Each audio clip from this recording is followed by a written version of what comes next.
My name is Benneth Lee. I'm one of the founders of NAFI, National Alliance for the Empowerment of the Formerly Incarcerated. I've been given this task just this second ago to come up here, all right, to welcome you. We're waiting on Congressman Davis to come here. How many of y'all pretty much excited, motivated, and feeling empowered for this day? You know, I truly believe in my heart that it's through the grace of a merciful God and a praying mother and a father I know in my heart that didn't give up on me that I'm able to be here this morning. I'm one of the people that you guys are here fighting for on our behalf. You know, I've served time in prison. I've been out now 33 years. Try to be a living example to brothers and sisters that's coming home after me, that life is possible in spite of the barriers that we face. This is our motto here: where does our wrong end and our rights begin? And when you really look at this whole thing about reentry, there's a history to it. You know, starting pretty much in 1865. You know, when Abraham Lincoln first signed the Emancipation Proclamation in 1862 to free the slaves. It didn't go anywhere. It finally passed Congress in 1865, and that gave birth to the 13th Amendment of the United States Constitution. And that's what put the nail in the coffin for formerly incarcerated convicted people. Because the 13th Amendment suggests that no person of U.S. citizenship should be subject to slavery or indentured servitude unless otherwise convicted of a crime. So what that does, it puts you back in the state of a slave. And see, right after that, then they came up with these laws. One of them was called a vacancy law, that if you couldn't prove that you had a place to stay or you were employed, that was illegal, and they lock you up. And so they started locking those free slaves up. And then they created what you call a convict leasing program. This was the time when a lot of companies was building railroads and making bricks and cobblestone roads and all those things. They needed labor. So the state would lease out convicts, where the convicts didn't get paid, but the state got paid for leasing them out. That's convict leasing. Today it's called community service. Same thing, community service. So you got to understand the whole history of how people once labeled a convicted person, that they got to earn their way back. Even though I've been out 32 years, and since I've been out, and I was that guy that came out and never worked in my life. At 32, had never worked. Never had a Social Security card, never had a driver's license, right? But I was a guy that had to sit in a GED class at 32 and learn how to do fractions and multiplications with a bunch of kids, 19, 20, laughing at the questions I'm asking, calling me pops, and I wanted to hit one of them in the eye, but I didn't want to get put out the class. So this was my reentry struggle, you know, to get through that and eventually getting the GED and then learning how to sit down in the class and became a certified drug abuse counselor. And then eventually the associate's degree in mental health and substance abuse, and then went back and got a bachelor's degree in inner city studies. And by that time, I became a director of a program. You know, then I went back and got my master's degree in leadership development and education, where now, for the last 8 years, I'm a professor at Northeastern Illinois University. Right? I'm just one example on how you can stabilize yourself in spite of those barriers. These are called collateral consequences. See, a judge can't just sentence you and say, I'm going to give you so much time in prison, and upon your release, I'm going to restrict you from the right to vote. A judge can't do that. Or I'm going to restrict you from these licenses that you can acquire. A judge can't do that, but once you come out of prison, there's legislation that passed certain bills, and companies set up different policies that serve as disabilities, that disable you from functioning with full citizenship. You know, as a convicted felon, the Second Amendment of the Constitution do not apply to me. I do not have the right to bear arms because of a conviction from over 33 years ago. I mean, when do my wrong end and my rights begin? You know, maybe 3 years ago, the Congressional Black Caucus had a hearing in D.C., and each congressperson had to bring a convicted felon from their state up to testify at this hearing. And I challenged Congress. You know, they would say that we paid our debt to society, right? But if that's the case, why is it in Illinois there's over 80 licenses I can't apply for because of my conviction? Even with my degree, if I walked inside of a Walmart and because of their policy they don't hire convicted felons, I mean, how's that paid? All right? So I suggest to Congress that they need to put the debt in writing. Because right now the debt is not in writing. Or it's a myth. You know, the 13th Amendment said, unless otherwise convicted of a crime, that it can restrict you from all these privileges. But they need to put the debt in writing. And I believe once they put the debt in writing, then if I'm discriminated after that, then that gives me grounds to sue anybody for discrimination. See, we had a lot of groups in this country that had to fight for their human rights. Women were one of them. Women couldn't vote. Women couldn't work certain jobs. Women couldn't, you know, even had how many of y'all heard that term, a rule of thumb? What that mean was a man can beat his wife with a stick as long as it's the width of a thumb. That's where that law came, rule of thumb. Did y'all know that? So women had to fight for their rights. And now, because women won fighting for their human rights, women are a protected class. Now, if you try to discriminate against a woman just because she's a woman, she can sue you for discrimination, because they fought for that. The handicapped at one time was discriminated against, but they came together and fought for their human rights. Now you can't go to no public facility without seeing a handicapped parking space or handicapped accessibility. And if a handicapped person deny anything just because they're handicapped, they can sue you for discrimination. They are a protective class. Right? Then you got the gay community. They didn't fight for gay rights. They fought for human rights. And so now you can't discriminate against a person just because they're gay, because they're a protective class, you know. And so now you have the formerly incarcerated people that has been convicted, that are unprotected. And see, this is what this is about. How do the formerly incarcerated move to become a protective class? When do our wrong end? Where does our rights begin? See, that's what this is all about. See, I can easily say I'm cool. You know, I got a 5-bedroom home, a wife I've been married to for 30 years, and grandkids, and got retirement plan. I'm straight. But no, it's an African symbol, a Khan symbol called Fufu for Natu, and I got it on my keychain. 2 alligators that share the same stomach. If one eat, they both eat. Yet they fight over food. That's a servant symbol that I received because I'm a rites of passage practitioner. What that means is, as long as there's work to be done in the community, my work is never done. When my brother got a problem, I got a problem, because we connected.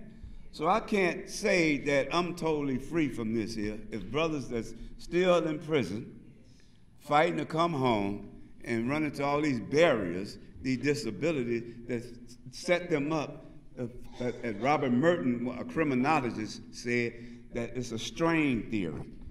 This is a theory in criminology, that when people find themselves living up under a certain strain, then certain members of that family resort to crime. But when you find a community of people living up under strain, poverty, you're going to see crime. It was Aristotle that said years ago that poverty is the parent of revolution and crime. This ain't new. All right, when we look at in Chicago, I'm from the Austin community. All of Austin is not crime infested. All of Austin is not gang infested. All of Austin is not drug infested. But then when you look at the part of Austin where you find the crime and you find the gangs, that's the part of Austin where, you know, Austin has 4 wards to it. You know how they do this redistricting? The part of Austin where you find most of your crime pretty much is South Austin, because South Austin consists of just the tip of those 4 wards. Like Michael Scott, majority of his ward is in Lawndale, but a tip of his ward is right on the southeast border of Austin. Jason Irvin, majority of his ward is in Garfield, then a tip of his ward is right there on the south part of Austin. Then you got Teleferro. Majority of his is the northwest part of Austin. Then you got Emma Mitz, my sister. A tip of hers over. So in that area, you don't really have a lot of relationships going on with the community organizations, the law enforcement. They get neglected there, and so you have crime there. This is where most of your poverty is right there, because that's like a transit area. People are renting. They don't own homes. See, and this has been scientifically proven. It's called social disorganization.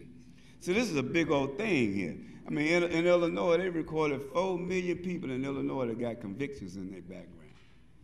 Now just think if those 4 million people decide to vote the same way. That's a lot of power. Right now, as we sit here this morning in Austin, there's over 760 odd people currently on parole in Austin. It don't take that many people to vote alderman in office or a state representative. So we're talking about power that we have, but we're powerless because we don't come together. And it ain't about me and my colleagues, the former incarcerated. It's about our families too. Every member of our organization is a deputy registrar, meaning they sworn in to register people to vote. Right?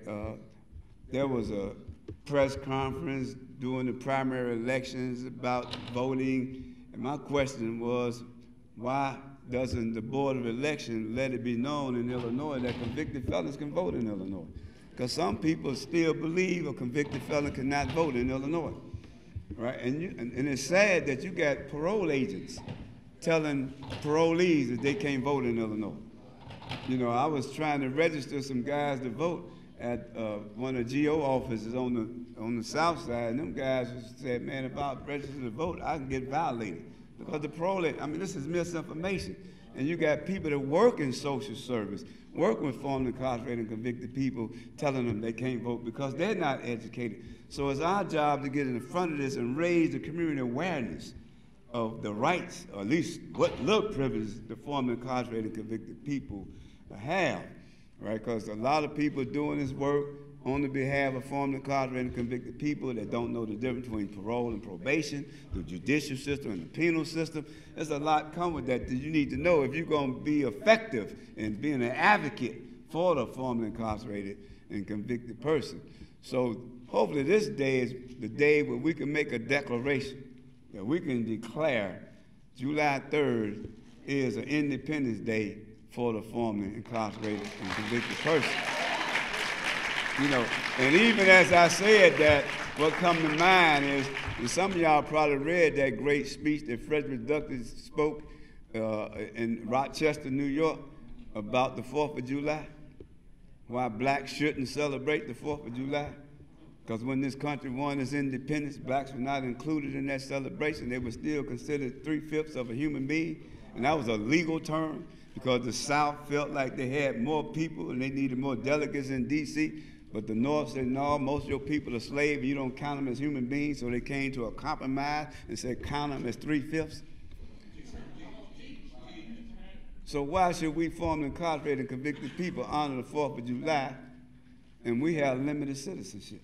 All right? But I'm finna yield from this podium so they can do whatever they got going on. That Elena got something cooking up over there, her and Laurie Jo. So I'm gonna yield from this podium, and y'all hear from me later as the press conference go on. Thanks.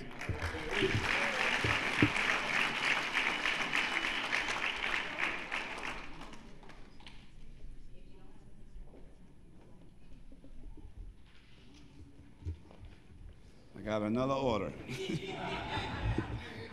Those that are speaking for the press conference, you need to come on up to the stage.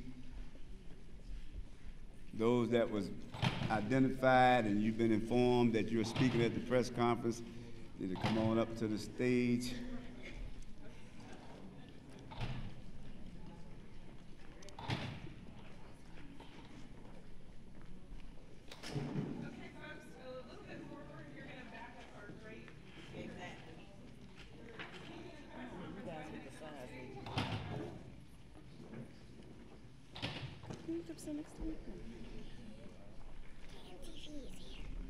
Who's it? Cam TV.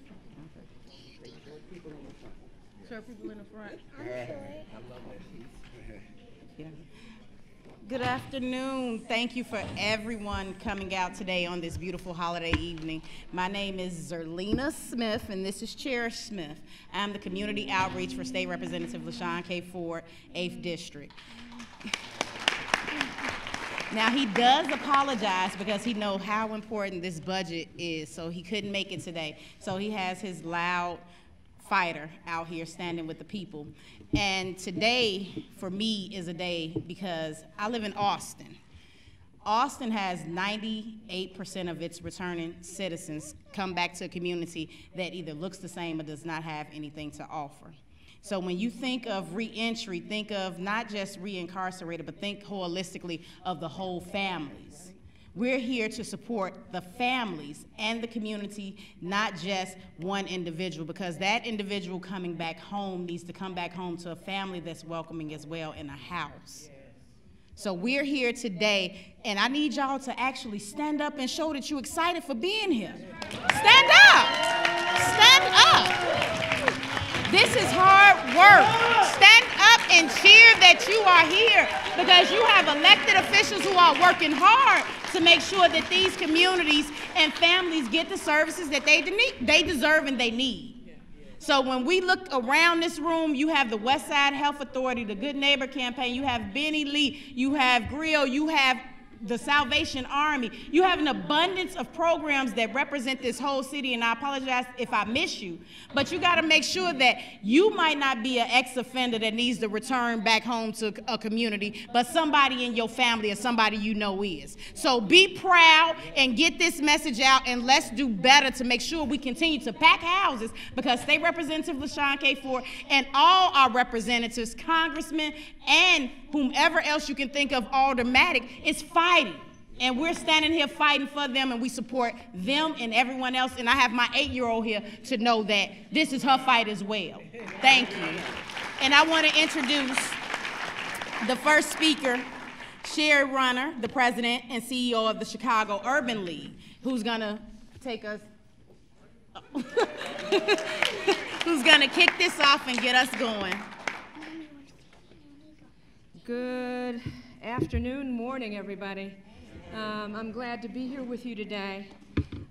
You know, the Chicago Urban League commends Representative Ford and Congressman Davis for establishing this day as the first Illinois Citizens Reentry Day, July 3rd. And so we think that this is an ongoing effort to give people with criminal records a chance, and the second chance in the state of Illinois. So I think we should give that a round of applause.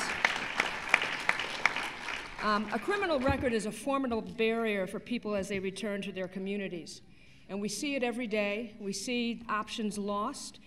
We know that it prevents people from securing safe and stable housing, education and occupational training, gainful employment, and what's more, due to the criminalization of poverty, mental health, and substance use, people enter and leave our criminal justice system lacking access to mental health, health care, social services, treatment programs, and the root cause of really what's going on in their lives is not being addressed. As a society, we have made a choice to arrest and incarcerate for the struggles people face. It doesn't have to be this way. These issues are particularly important to the League because historically and currently mass incarceration has impacted hardest the people and the communities that we serve. And we stand beside them and represent them. I could show you report after report detailing how and why Chicago's black communities have long suffered from this wildly disproportionate rates of arrest, sentencing, and incarceration. For instance, African Americans make up 15% of Illinois' population, but they make up a whopping 60% of our prison population. The criminal justice system has clearly embraced black Chicagoans, but we need the housing, financial, and educational systems to work and embrace them just as well.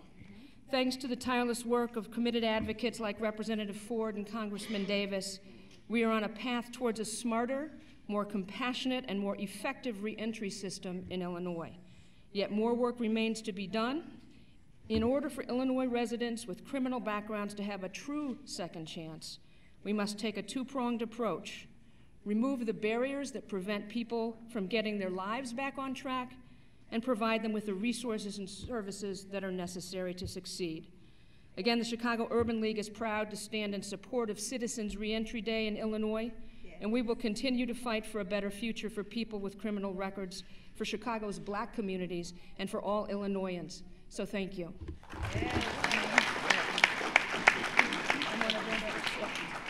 And I would like to welcome George A.H. Williams to the microphone. He's from the Treatment Alternative for Safer Communities.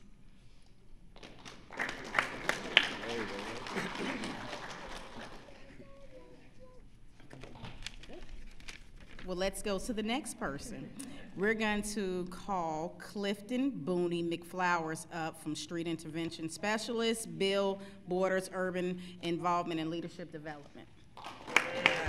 Good afternoon, everybody. I'm a formerly incarcerated, a returning citizen, and I come from the Austin community. And we got to, as a community, we got to come back together for us, the neighborhood. See, what we got is hoods. We the only people in America with hoods. And what I'm saying is that we got to bring the neighbor back into the hood so we become a neighborhood again. Therefore, we can start caring for ourselves, and our kids can start caring for each other. They can stop all this killing out there in the streets.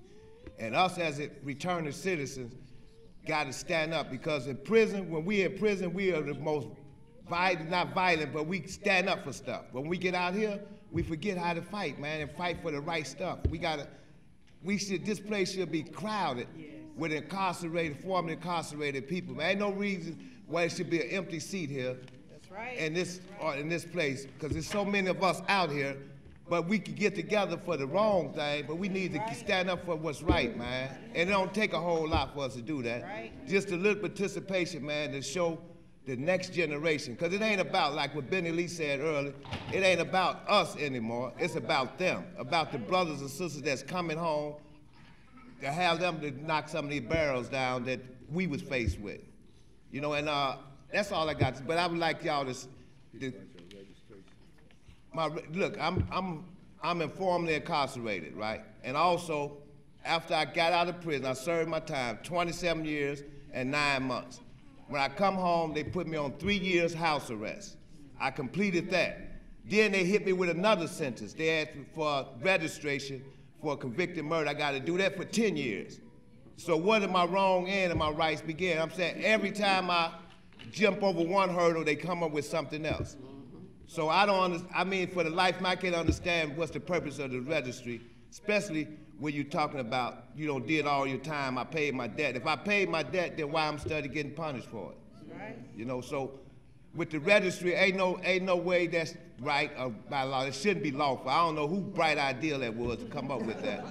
But they need to rethink that and come up with something better, because that ain't helping us at all. That's just putting more barrels in front of us.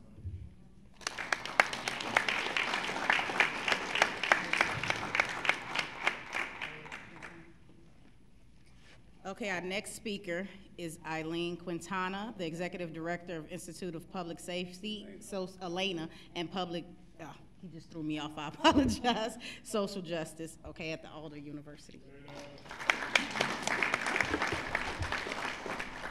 Hi, I'm happy to be here. I know that these voices are so important because at any given time in our state there are 48,000 people that are locked up who basically have no voice, and we don't see them. They are hidden. There are thousands of more people that are under supervision, who are locked away, and who are quieted. And so it is so important to think about what kind of lifelong burden these people face when trying to come back and reestablish their lives within the mainstream. There are really two schools of thought. One is that the system is created to do exactly what it does, and that is to chew up lives and to demolish them. We take whole families and communities with us. I am so hoping that that school of thought is not the only one, and that the goodness of people and that a dedication to justice can prevail. Whether or not a sense of justice prevails depends upon us, and it depends upon people understanding that this is not just about people who have, you know, done, if you do the crime, you do the time. Let me tell you something. The way that our reentry system is now, the way that our criminal justice system is, it's society that is doing the crime, right? We need to be accountable to everybody in our state, because now we have hundreds of thousands of people whose lives and whose communities and whose families hang in the balance of these decisions. And guess what? All of us pay for these bad decisions, all of us. Even people who are saying you do the crime, you do the time, you're paying for it too. And we need to change this system. We've all been disenchanted with the budgeting process, and I really felt like a bright spot of this administration was going to be criminal justice reform.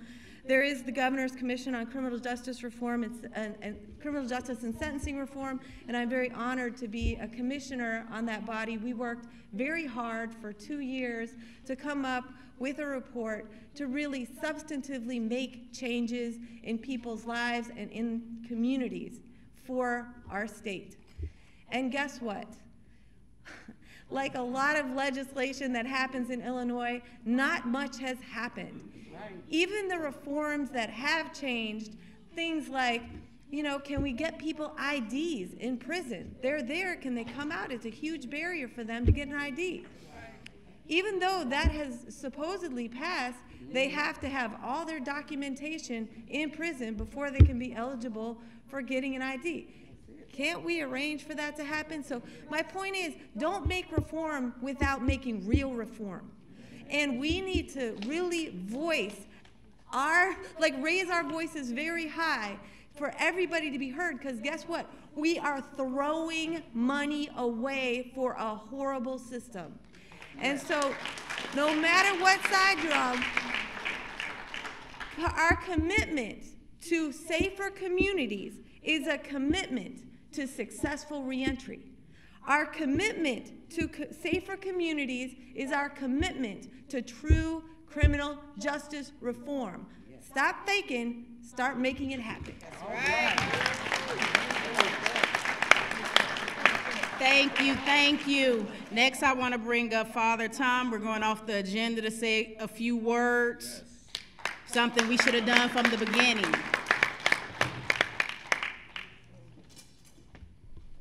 It's an honor to be here. It's a privilege to be here, to stand amongst people who stand for something, who stand for that voice that we need to hear.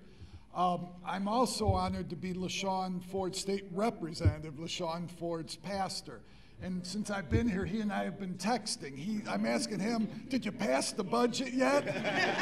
And he hasn't answered me. He says, how many people are there? What's going on? Did you get started?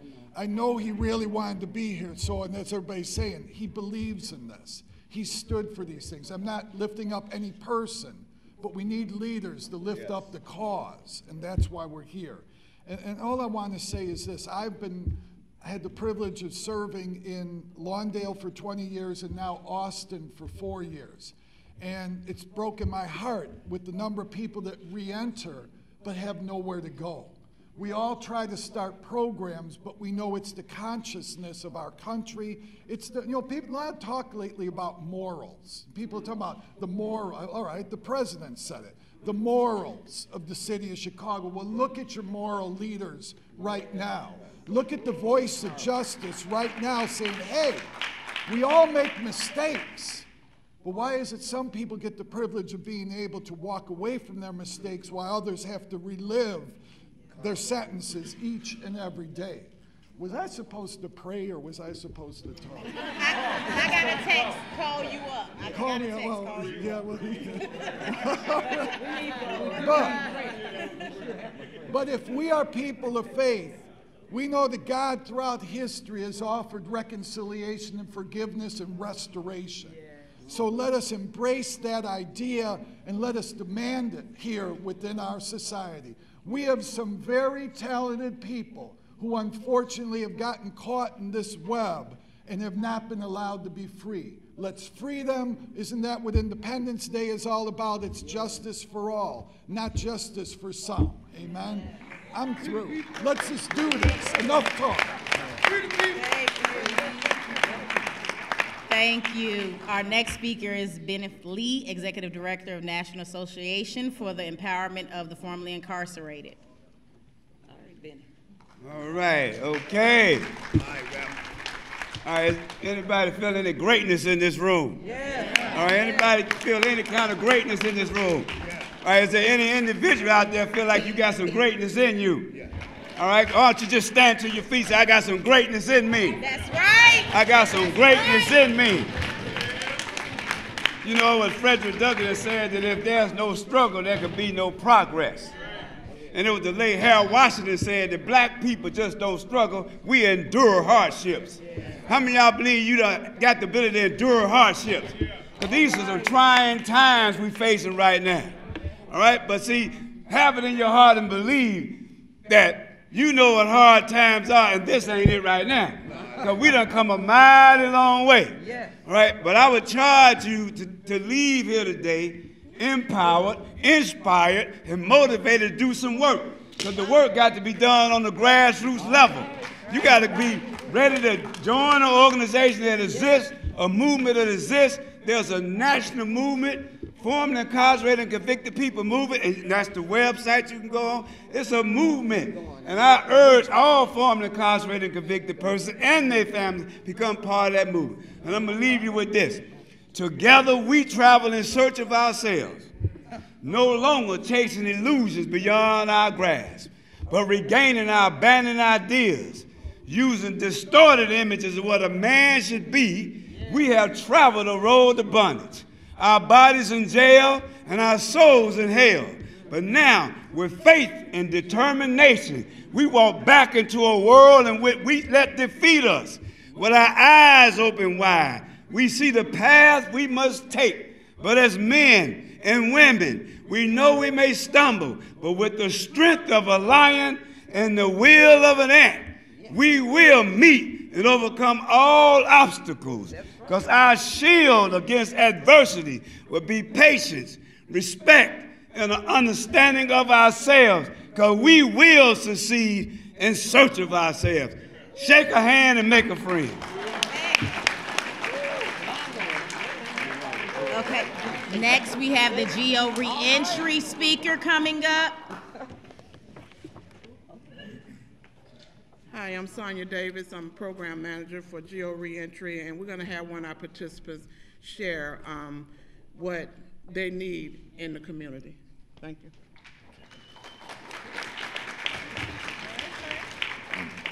Hi, my name is Frank Swaz. I'm with GO Reentry at 2650 West Fulton. My name is Frank Swaz. I'm with GO Reentry on Fulton Avenue. What's up? So I just wanted to say that I am reentry, and we are real people with real needs, and we need to find a way to bridge the gap between just a basic flyer to a summit and the actual needs and services provided, to where the networking actually becomes a reality, not just go online and fill out an application when they're asking people to upload a resume immediately. And most people that are re-entered have not even began to comprehend what it is to create a resume. More so, I have no problem washing dishes and starting from the bottom, but it's really important to have an ability to get some paid skill training to become competitive in today's workforce. So we aren't a burden on the economy, so we aren't a burden on the state or the family. I mean, more so, a minimum wage job is fine for anybody entering. It's fine for everyone to start. And I'm extremely proud to say that I get a chance to start over. But I'd really like a competitive edge to where it matters, to where my family is just so proud that I've changed everything. I mean, above all, reentry is so me and so all of us. I mean, everybody's had to start over somewhere. And with that, I just want to say thank you for this chance.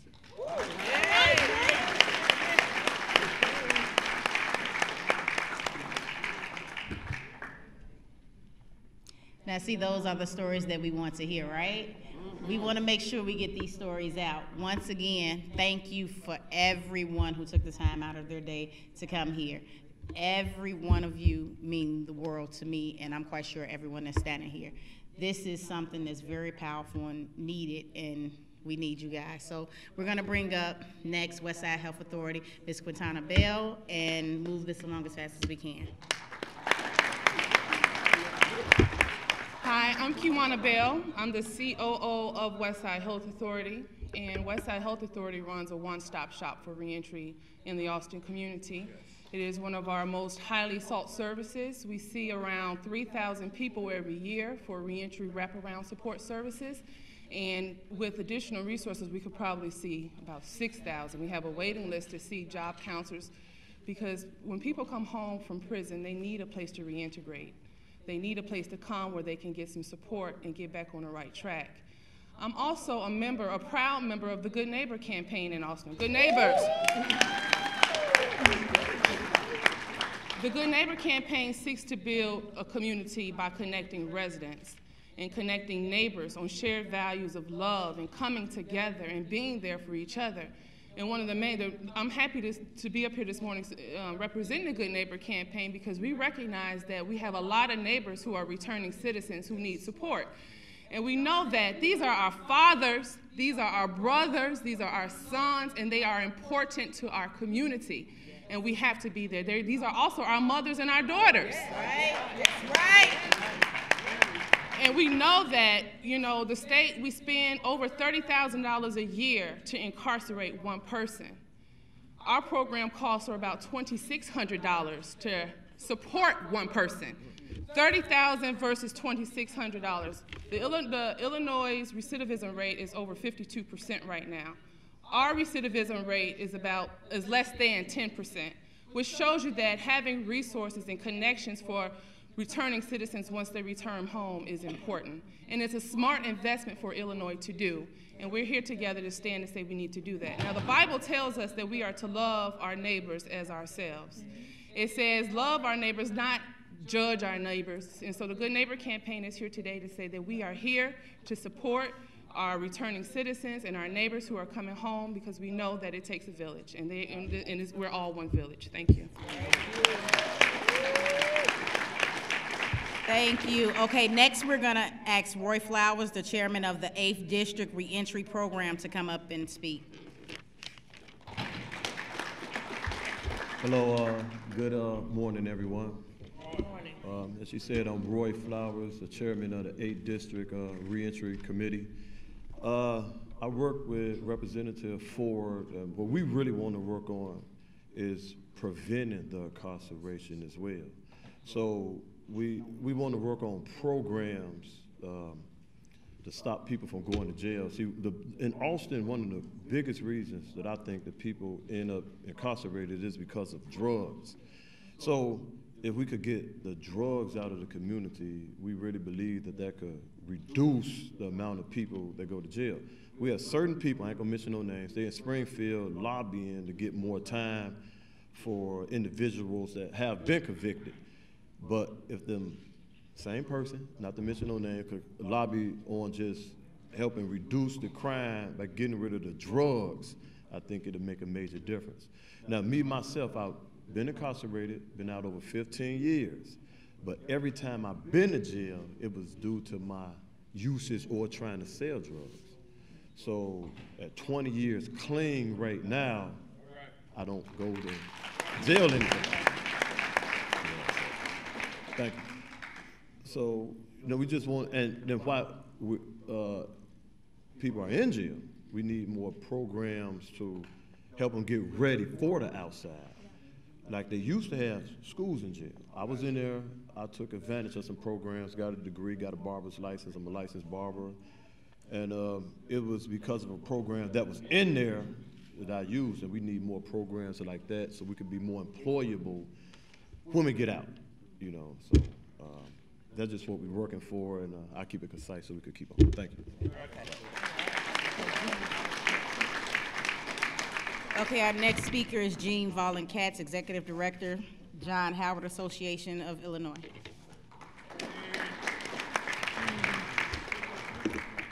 Thank you. I want to start by thanking Congressman Davis and Representative Ford for putting together this event and, more importantly, creating Illinois Reentry Day.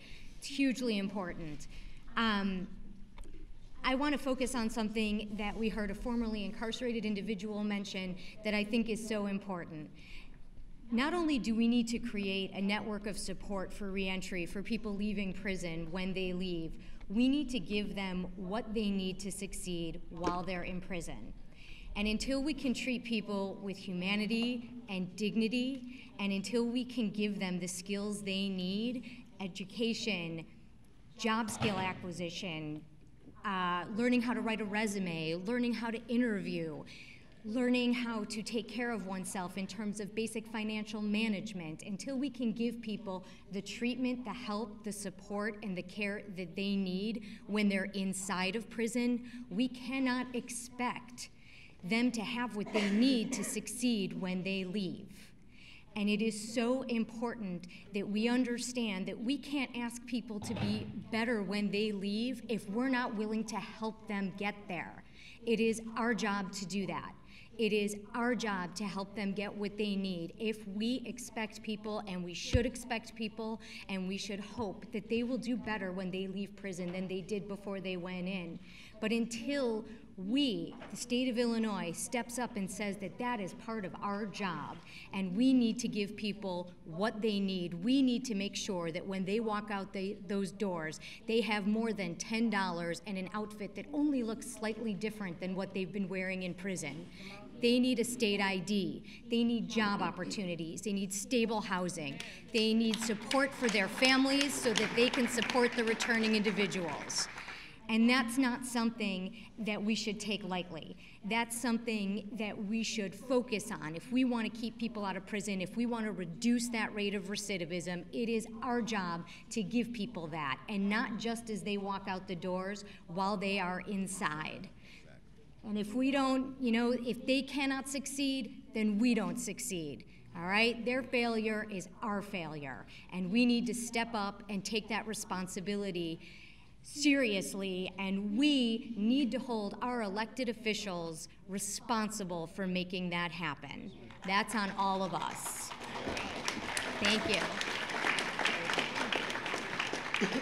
Thank you. Our next speaker is Ben Ruddell, staff attorney, ACLU of Illinois.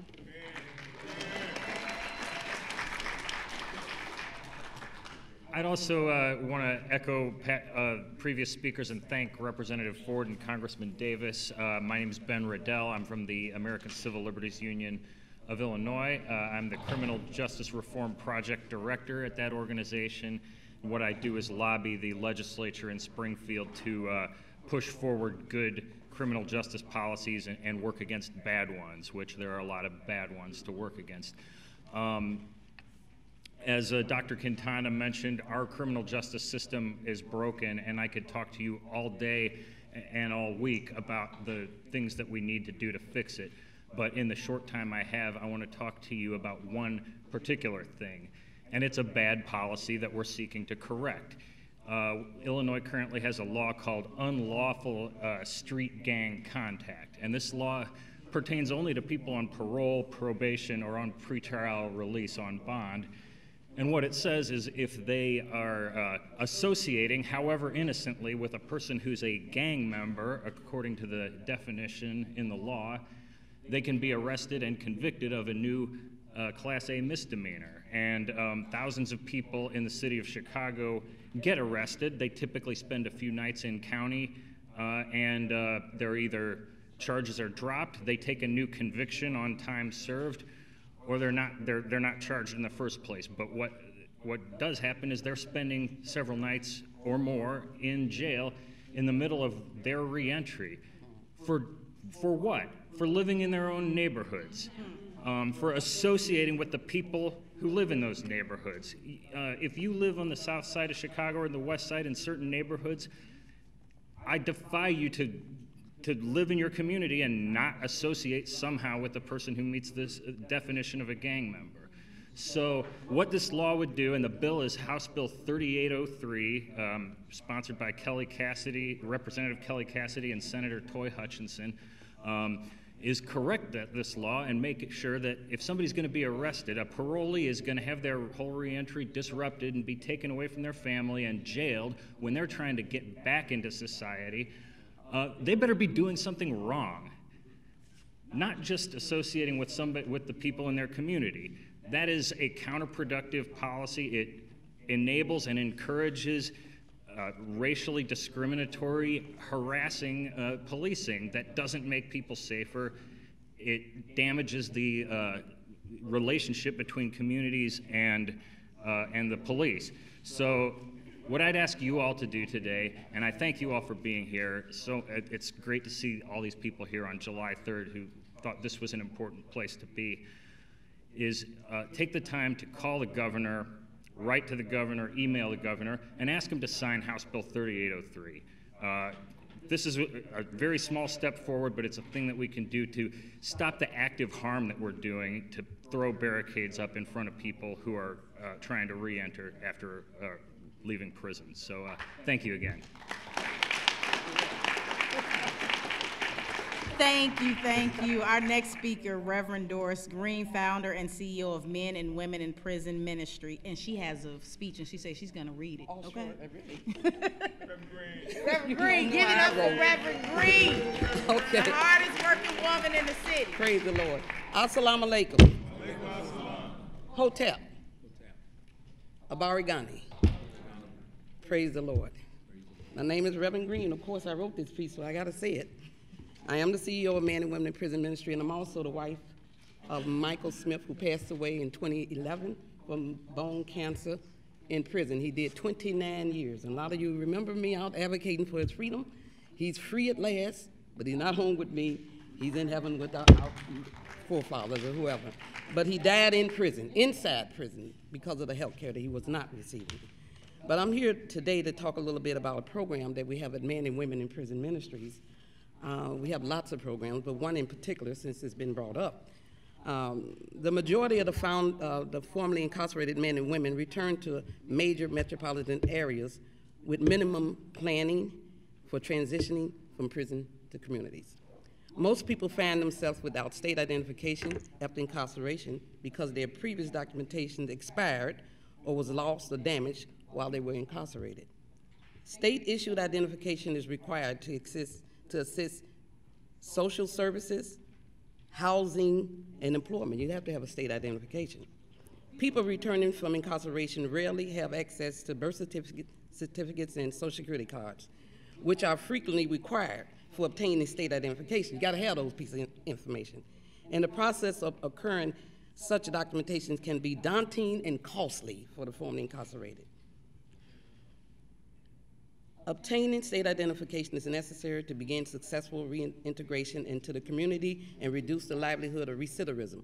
Without state identification, new citizens will face significant barriers for success in reentry.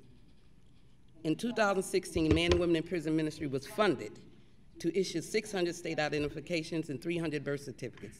At the end of the contract period, men and women had issued 770 state identifications. Now, where did the money come? We only got money for 600, but we had to submit because the people keep coming. The people keep coming out of prison. They come into our agency because they know we will serve them. So we went out and hustled and got that money to make sure we didn't have to close our program.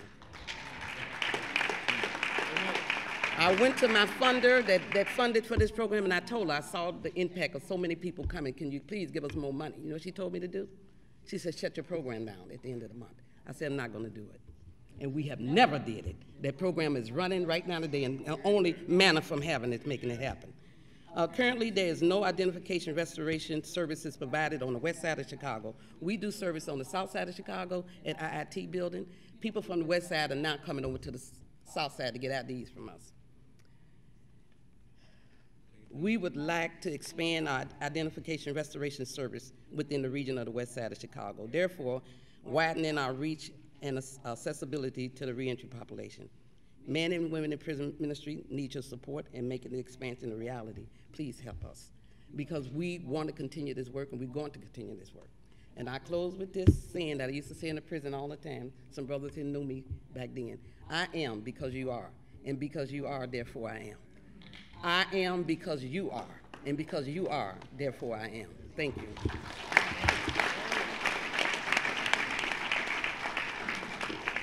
Patricia Jones is our next speaker. Is she here? Okay, so our next speaker will be Marlon Chambers from Force. He's an organizer, Community Renewal Society. All right. Good afternoon. Once again, my name is Marlon Chamberlain, and I'm an organizer of an initiative called the Force Project, which is an acronym that stands for Fighting to Overcome Records and Create Equality. Since my short time at Force, we've passed 4 bills, actually 5 bills, one that helped expand ceiling eligibility. The other 4 were removing lifetime barriers to employment in the public school system in the Park District. One of them dealt with the healthcare registry system as far as how that system is set up, and the other one dealt with forcible felonies in regards to licensing. So for an example, I had a friend who had a conviction from when he was in high school. After that conviction, he served his time, he went back to school, he paid for his tuition, he did everything he was supposed to do, and he became a registered nurse. And in 2011, because of the actions of 2 doctors, the unintended consequences of a law that was created because of the behavior of 2 doctors, he was barred and his license was revoked. It had nothing to do with convicting felons, but his license was removed. And so we worked for several years for a bill, it was SB 42, that would reinstate his license. And a couple of months ago in this very building, Dwight Young and another individual were the first 2 individuals in the state of Illinois that had their license reinstated. Amen. This year, we worked on a bill that would also expand ceiling eligibility, and this year we specifically and intentionally didn't try to exclude violent convictions. And so this bill is currently sitting on the governor's desk, HB 2373, and what it would do is it would give a person an opportunity to go in front of a judge to ask the judge to have their record sealed after 3 years of them being home from prison, which I still don't believe is fair, because I believe that after an individual serves their time, they should be able to move on with their life. But what I've also learned in this political process is that Illinois is one of the most difficult states to move legislation in. And I just want to give a shout out to LaShawn Ford and others that are championing and fighting for us in Springfield. And so I would ask today that if you can, whether you send an email or a phone call, please contact the governor's office to ask him to sign HB 2373, because this is a bill that would help a lot of people in Illinois that have convictions. And then I just want to leave this. There are currently, right now, 4 million people in the state of Illinois with criminal records. 4 million people. And if we can somehow begin to mobilize those 4 million people to fight for a lot of this work that we're talking about today, it wouldn't be about us asking, but we can begin to demand that the state of Illinois moves and changes things. Thank you. Now this is great, right? This is great. We want to bring our next speaker, George A.H. Williams, Vice President of Community and Government Affairs, Treatment Alternatives for Safer Communities. All right. Good afternoon. That wasn't the police, was it? I'm sorry. Excuse me, let me stop. Let me say, I'm charged with, to do a couple of things here. One is that Congressman Danny K. Davis is the co-convener of this event today, and he's unable to get here due to an unexpected event that arose this morning. So I want to, and then of course we know that our other leader, State Representative Shawn Ford, is in Springfield, and they was up in the late hours this morning trying to get a budget passed. And I've been on the phone with him as well this morning, and he's not able to be here. And so I will, you know, when someone said I'm not here to honor a man or a person, well, I am. I mean, I'm here to honor Congressman Danny K. Davis, as well as State Representative Shawn Ford, for the work that they've done, that they're doing, and that they will do. Because I've come to believe that when you talk about changing the conscience of a country and of a community and then of an individual, in the years I've been on this planet, there's been a few things I've found out, 2 things that's been very important in making that happen. And one is God, my God, the God that I serve, and 2 is politics. Because politics control your lives, our lives, from the time we get here to the time that we leave here, and it has every influence in the laws, the practices of a country. So I want to read, and let me say this, today is an extremely historic day. Today has been declared and established and signed into law Citizens Reentry Day, July the 3rd of 2017. Now think about that. This is Reentry Day in the state of Illinois. Who would have thought it? So we won't play past that. And let's look at what that really says. It says that Citizens Reentry Day, July the 3rd of each year, is designated as Citizens Reentry Day to be observed in recognition of Congressman Danny K. Davis' work in helping to provide ex-offenders with a second chance and opportunity to re-enter society as productive citizens. And don't play past that word citizens. That is extremely important in this movement when we talk about men and women trying to change their destiny. The one universal language that everybody acknowledges across every aisle is the word citizen. And sometimes we forget the fact that we are an American citizen. And to encourage continuing support of such citizens, there it is again. It didn't say as, it doesn't say in support of such returning citizens or ex-offenders. It says in support of such citizens as they re-enter their communities and also within their respective selves. Now, to the congressman, let me tell you what Congressman Danny K. Davis done for some of us that don't know and some of us that do know. In 2008, April the 9th, he passed what I believe would be one of the most important pieces of legislation in the past 100 years. And that was the Second Chance Act of America. And that is when the U.S. Congress declared that men and women in this country that found themselves traveling through, by whichever means that it came about, traveling through the criminal justice system and coming back to their respective communities, that we say, the members of Congress says, that they deserve a second chance. Now, what is the importance of that?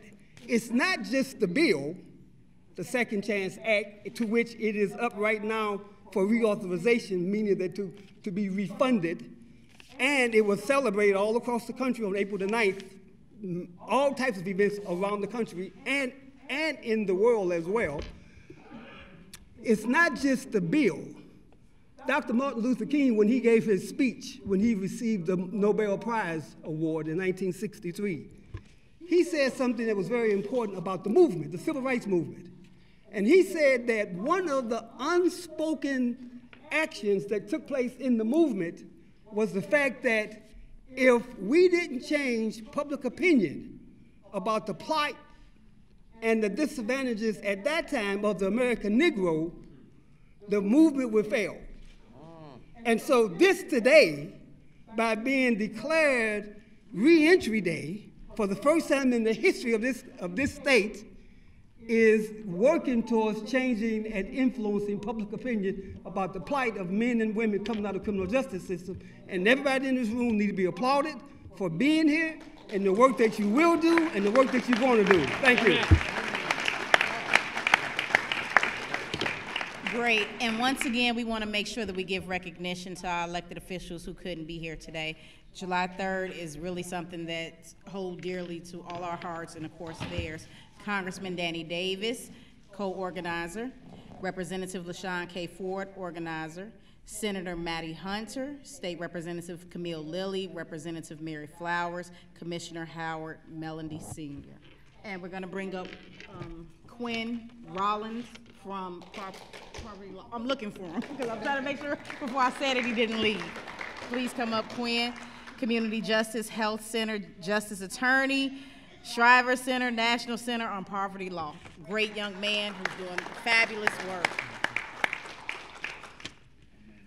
Repeat after me. Say return with resources. Say return with resources. In my opinion, citizens should be returning to their communities with more than a bus ticket from Statesville. We must embed in our communities that receive our returning citizens resources like mental health, job training, and actual jobs. In the last 10 years alone, the mental health budget in Illinois for the General Revenue Fund has been cut by 50%.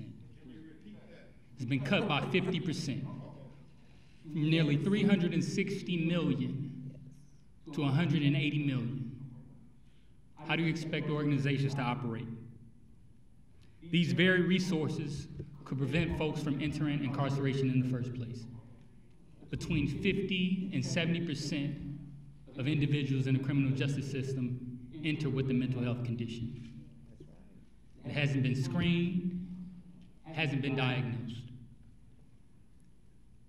Resources mean not merely being embraced by the lines in our speeches, but by the line items in our budgets. Every year, hundreds of citizens return from prison.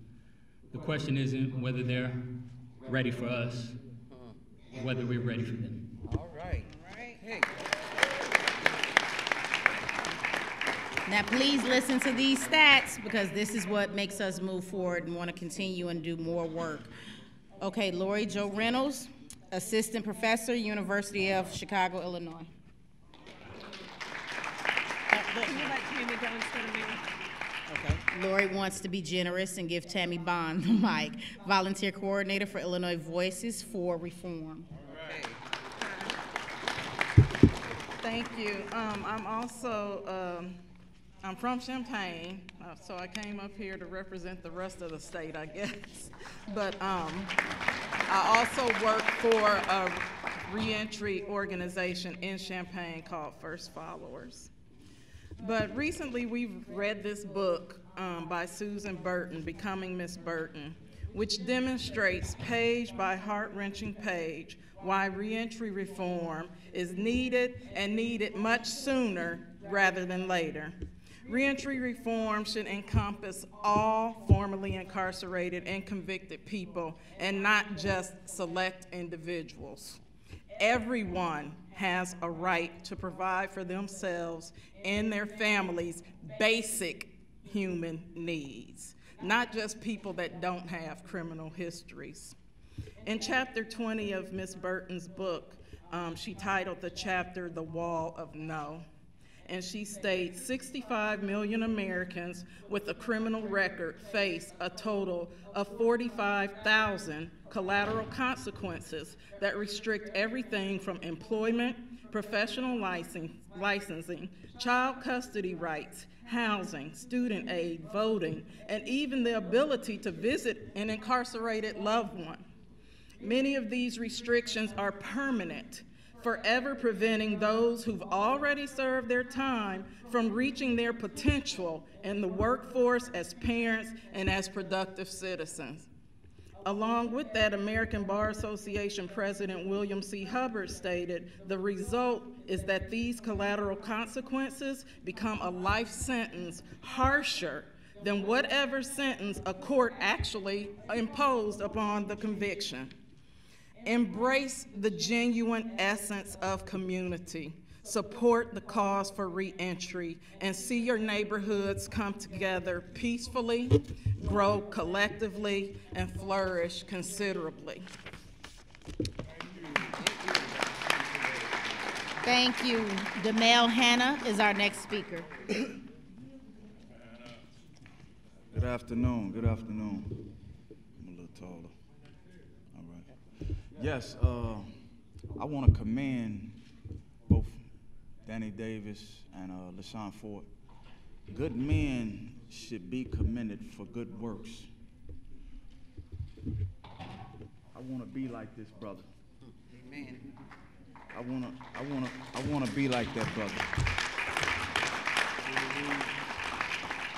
I did 18 years in prison for a crime I didn't commit.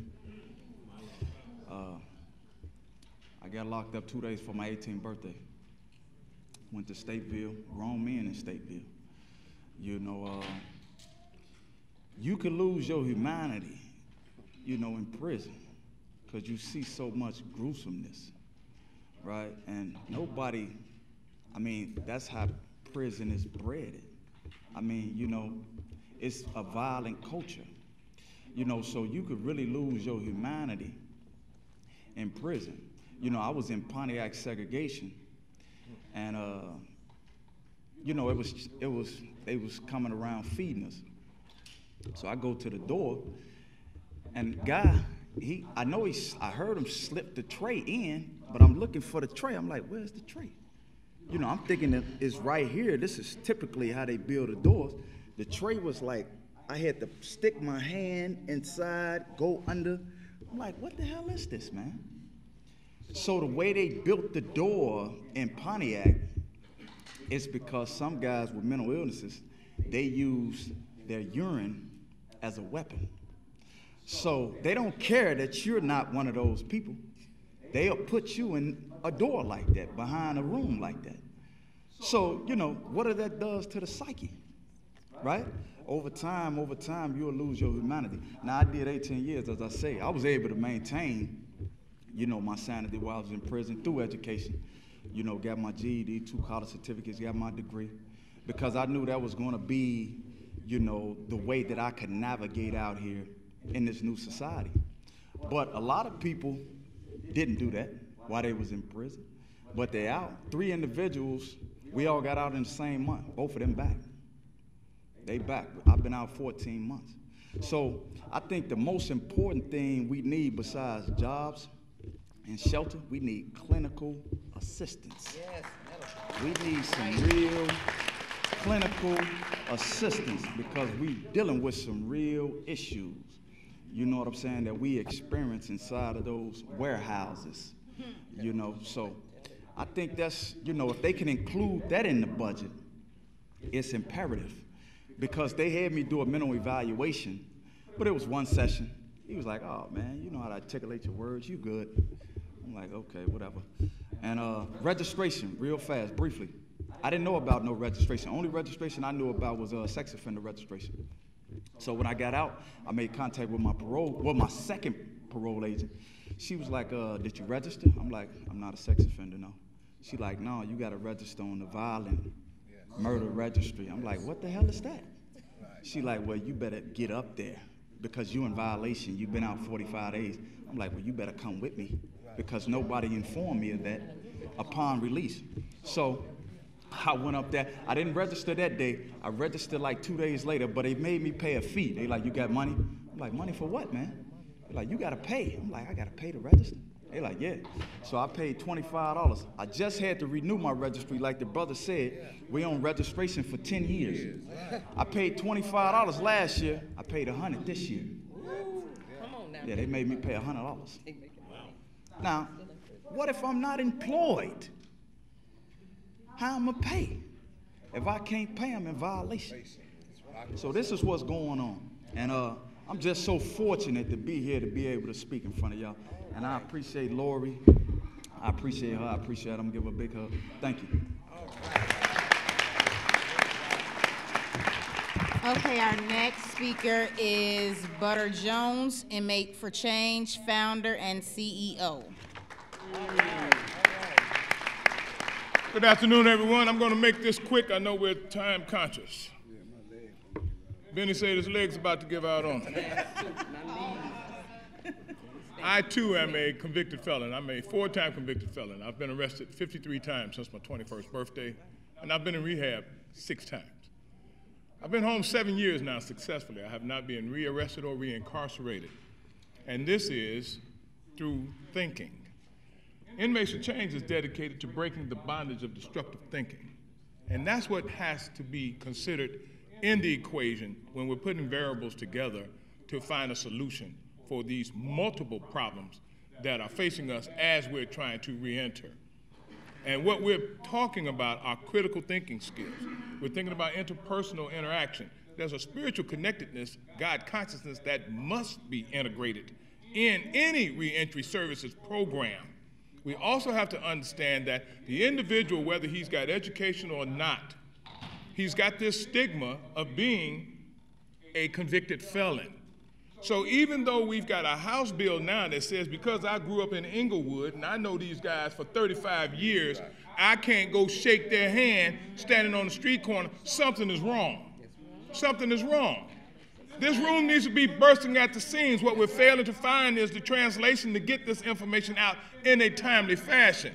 We need to be talking now about next year's second annual re-entry summit. We need to be talking about it now. And we need to be getting out there in the trenches where these individuals are, walking up on these young brothers and sisters and giving them this information so that they can be at least aware of what's going on. We cannot sit and wait for the power to reach back and say, well, you know, you've been waiting so long, I think I'm going to give you a pat on your back. Benny came to the podium earlier and said he's been home 32 years, and he still has to write, yes, I've been convicted of a felony. We have to find another way to meet this thing halfway.